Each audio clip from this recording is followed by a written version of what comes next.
The Washington Post for the first time detailed 2 meetings the newspaper reported it held with former British spy Christopher Steele, the author of the infamous, largely discredited 35-page anti-Trump dossier.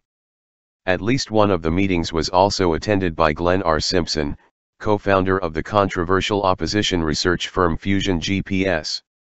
The meetings took place in September and October of 2016. The Post wrote that it made efforts to independently confirm Steele's information at the time, but was unable to corroborate his specific findings and did not publish stories based on the material. The first meeting was held in the Post's D.C. headquarters in late September 2016 in the run-up to the presidential election less than 2 months later. The Post related, as Steele sat down in a 7th-floor conference room at the Post's downtown Washington headquarters in late September 2016, he looked out at the bustling newsroom with obvious discomfort. "Don't you have any meeting space without glass walls?" the longtime intelligence officer asked.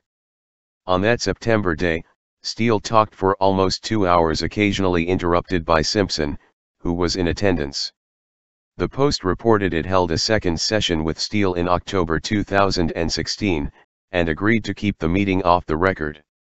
The Post agreed to keep the session off the record because of the sensitivity of the material, but is now reporting the existence of the visit and a subsequent one in October, although not what was discussed because they have been referenced in court documents. Around the same time, Steele also met with other news organizations including the New York Times, The New Yorker and Yahoo News, according to court filings. In an article published on September 23, 2016, Yahoo chief investigative correspondent Michael Isikoff reported that U.S. officials had received intelligence reports alleging that Carter Page had met with Igor Sakhin, executive chairman of the Russian energy corporation Rosneft, while in Moscow in July, a finding of Steele's research. Page has denied meeting with Sakhin but later acknowledged interacting with one of his deputies. The details about the newspaper's 2 meetings with Steele were contained within a nearly 4,100-word February 6 Post article titled, "Hero or Hired Gun? How a British former spy became a flashpoint in the Russia investigation." The Post did not make clear whether during the time of the meeting the newspaper was aware that Fusion GPS was being paid to conduct the firm's anti-Trump work on behalf of both Hillary Clinton's 2016 presidential campaign and the Democratic National Committee. The newspaper reported on those financial arrangements in October 2017. This is not the first time Steele's contacts with news outlets have been disclosed, but it marks the first time the Post detailed its meetings.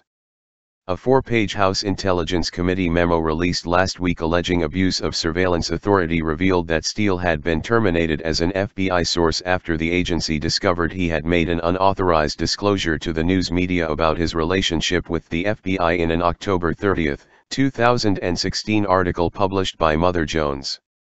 The memo cites court filings in which Steele admitted to meetings with other news outlets. The memo also cited Steele's meeting with Yahoo News, as related in a court filing. When BuzzFeed published Steele's full dossier on January 10, 2017, the website related the information had been circulating among elected officials, intelligence agents, and journalists for weeks. Later in the article, the website stated the dossier information had circulated for months.